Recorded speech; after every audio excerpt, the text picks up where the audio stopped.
Kenya's Gold.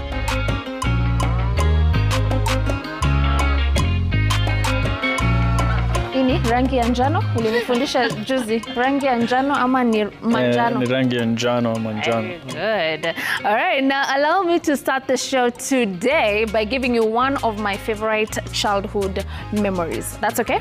Right. So when I was growing up, every Sunday after Sunday school, I know you're happy to hear that I used to go to Sunday school, right? Bado usiache. No, now I can't go to Sunday school. I'm grown. Bado ya Church, yes. So every Sunday after Sunday school, it was compulsory that after lunch, twende tukule chips and sausages. Okay? And sausages was my favorite thing to eat. And you know, when you're young, you're there in the restaurant, the person that you're thanking is the chef. Kwa sababu ni yeye amepika, amewaletea hapo kwa meza. But in real sense, the person who we should be thanking for that sausage is the farmer.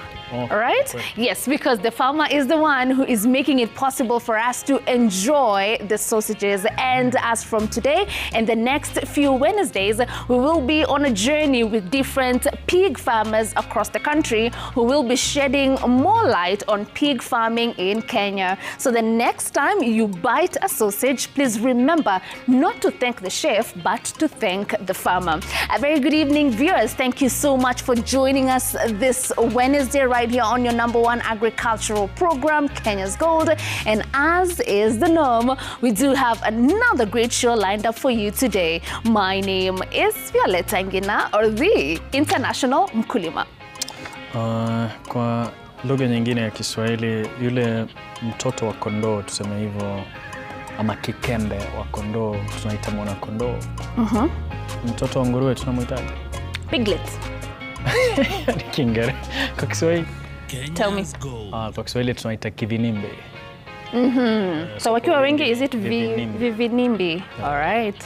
Sasa asante sana mtazamaji kwa kukubali kujiunga na sisi. Itakuwa ni raha sasa. Tunasemzuka moja kwa moja katika utaalamu na ufugaji wa nguruwe, na unaona katika kiombo chako taratibu umeandaliwa vizuri sana. Bingo moja kwenda kwa jina la Abel, na hakikisha unapata picha iliyo nzuri kabisa. Raha iliyoje? Soma na sisi kadi tamafike tamati.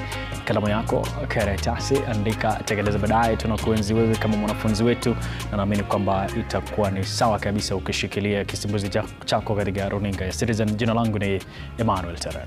All right, so the norm every single Wednesday here on the program is on animal farming here in Kenya. Kwa hivyo mnyama yote ambaye anapatikana pale kwa shamba, we do discuss and learn about it here on the show. And like we have mentioned at the beginning, we are starting a new journey on pig farming in Kenya.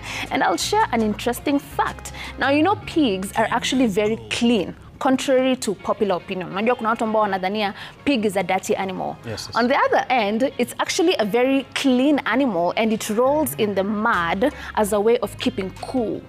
Wakitaka cool off, they roll in the mud. So si uchafu. No, it's their tactic, maumbile, on how they keep cool and protect their skin from the sun. Now that's a fact you did not know about pigs, and there's going to be a lot more aha moments in our feature starting now all the way from Kirinyaga County. Take a look at what Emmanuel Terere found.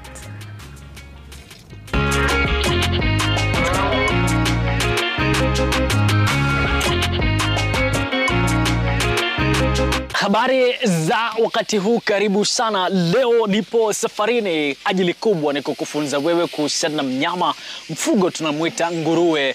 Anakuaje, anatunzwa namna gani, naye mtaalamu ambaye atazungumza na sisi kabisa kwa uketo mkubwa tupate kujua huyu mnyama ni wa manufaa aina gani katika shamba letu. Je, hela unazipataje? Itakuwa ni raha kabisa. Kalamu, karatasi, andika, tekeleza baadaye. Twende kazi, soma na mimi.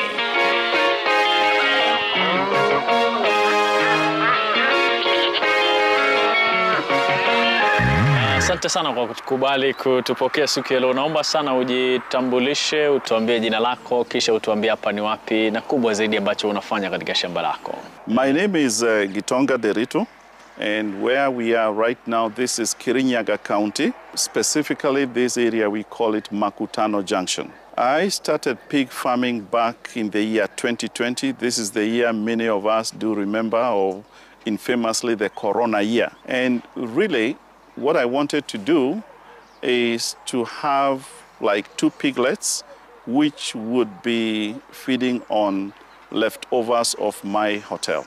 And the person who brought the 2 piglets to me told me that the space that I do have is big enough to accommodate 4 of them. And that is how I started pig farming, only to realize later that they were not even supposed to be fed on the leftovers of the hotel. Tukija kwa swala hilo, mipango hasa ya kufanya reproduction huwa una plan namna gani? In order for one to be successful in pig farming, one has to organize the farm in such a way that you are having some pigs that you are selling. There are some other pigs that are probably farrowing or about to give birth. And you also have some others that are growing, such that every month you project to be selling anywhere from 20 pigs and above. Now, in my case, I do have the hotel, and all the pigs or the pork that is consumed in the hotel, I get it from the farm. Wakati unasema hivyo, umeendelea sana kwa muda mrefu kuhusiana mambo ya nguruwe, una sustain namna gani? I would first of all say that pig business is profitable. That is if you follow the laid down procedures that you are supposed to follow. For example, the modern pig is not to be eating leftovers or the swill. You got to get the right feeds, and you got to get the right breeds and also the right management. Then your pocket is not going to bleed. Inafurahisha sana, lakini kuna swala umetaja kuhusiana na vyakula. Yes. Wewe mwenyewe njia ambayo unaipata vyakula vyako ni njia gani, na je ndio sasa usipate mfuko wako ukitokwa damu? Good.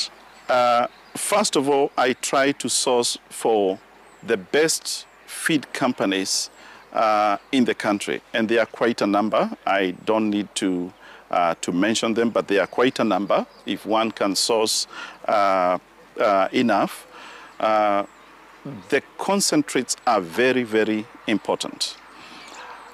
We are talking of a pig growing from about 1.5 kg to about 100 kg in 5.5 months. So you can already see that we are talking of an animal that is really converting a lot of the feed that it's taking into meat.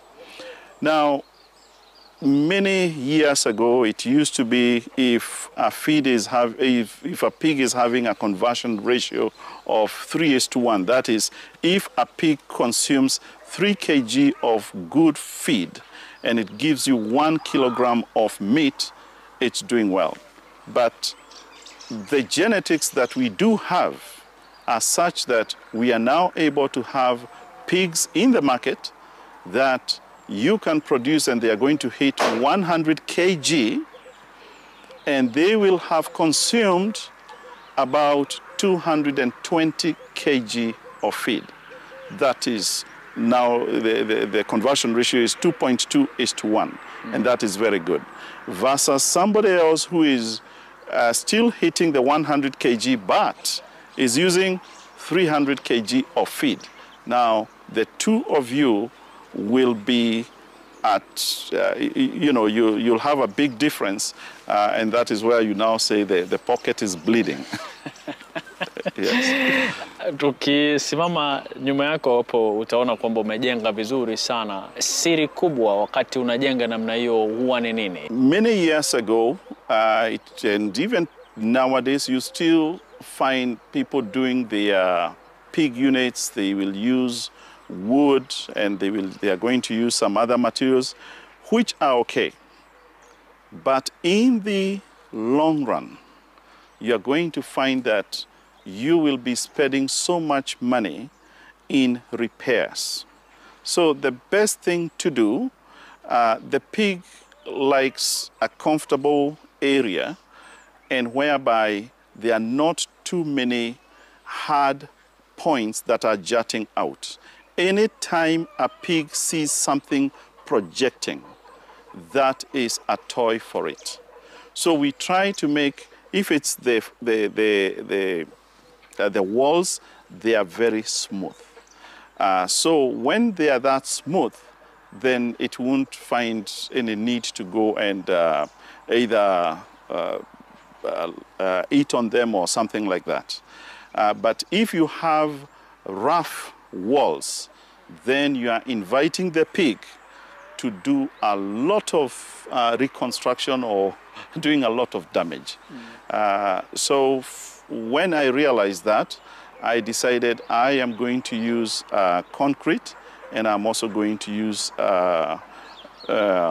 iron.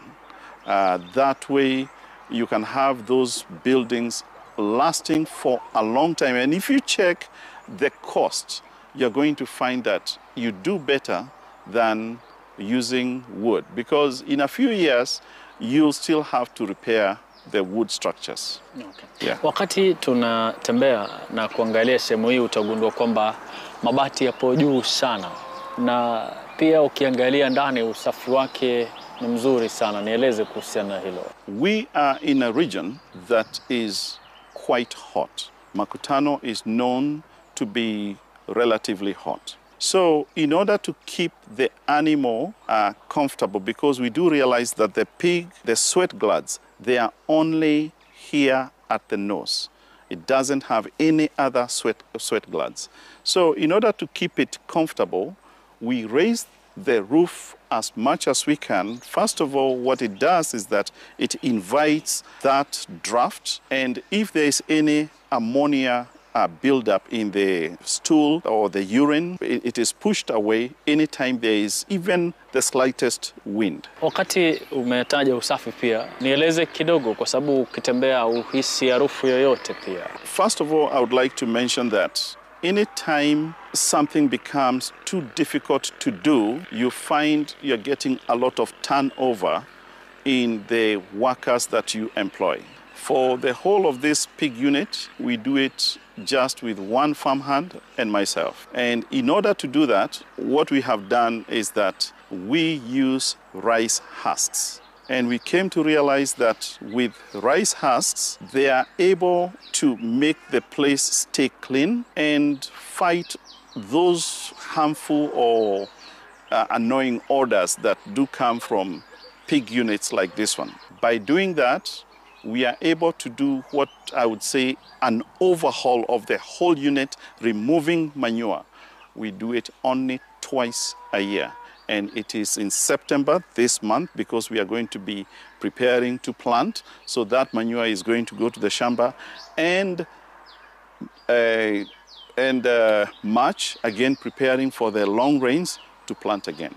And that is how we have managed our units. And many people who have asked that question, how we are able to do that, they are not satisfied in that answer.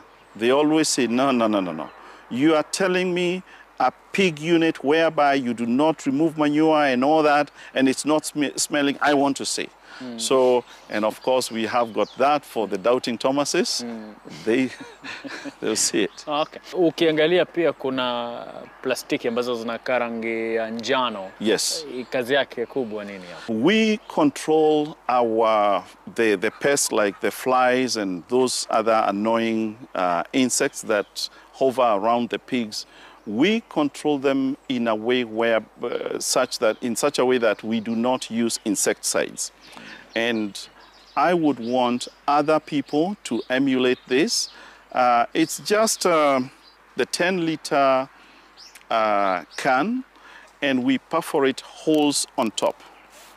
And then we put water, say like 1/3 full, and we put something like some rotten meat inside. Never mind, it's not going to smell.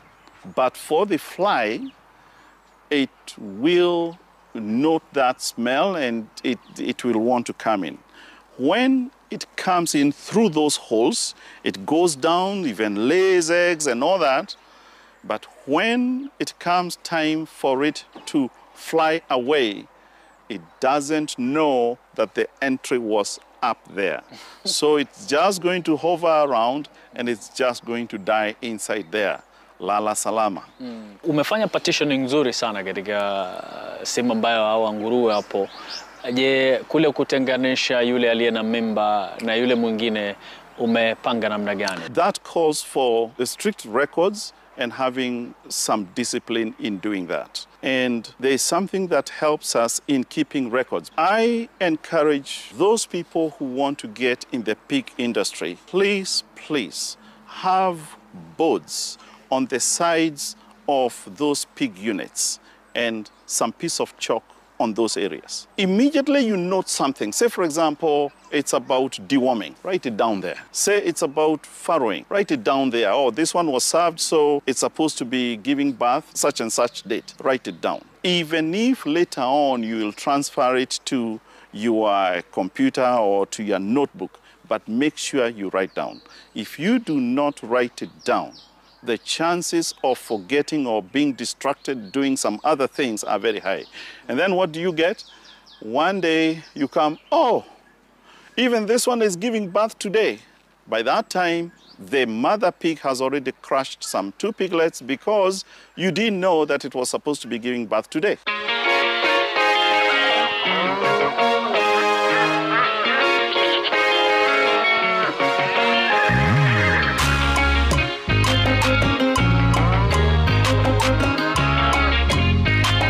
Asante sana mtazamaji kwa kutufuatilia. Ni makala mazuri kabisa kutoka kaunti ya Kirinyaga. Yule bingwa ukiwa na usafi anahudumisha, na cha kufurahisha mno ni kwamba anafanya usafi wake mara 2 kwa mwaka akitumia makapi ya mchele ama mpunga bila shaka. Right, such a beautiful picture. And they look so cute. The 2 piglets, unafeel ni kama unaweza zeka kwa nyumba kama pets, right? There you go. So much to learn from our farmer in Kirinyaga County who is introducing pig farming to us. And I liked what you said when you were doing the promo, that it was really like the 3 weeks. 3 months. 3 months, 3 weeks, 3 days. And then he says 3 hours for the labor, something. Kabisa vizuri, lakini anasema bado anafuatilia. Yeah. Kwa sababu hapo kwa 3 hours anafikiria labda pia itaenda mpaka dakika 3. I did 3 seconds now. Saimuna force issues. But it was nice. I liked that. And it was also very nice to learn that the milk of the pig is even more nutritious than that of the cow. All right, so much to learn about pig farming, and we are not yet done with this feature, because after this short commercial break that we are taking, we will be back with our farmer of the day, shedding more light on what you need to know about all matters pig farming in Kenya. But before we do take a break, of course, we have to tease our farm joke question of the day. Today it's a simple one. Sikukuwa na mood ya vita leo, sawa? So you better get it correct. Okay. We are asking you, what kind of fish likes to go to war? Okay? Good. Think about it and share your answers across all our social media platforms, and also any questions that you do have regarding pig farming in Kenya, please feel free to ask us. We are on Instagram at Kenya's Gold. Our SMS line is 22422, and on X we are at Citizen TV Kenya. We take a break, but we come back shortly with a lot more.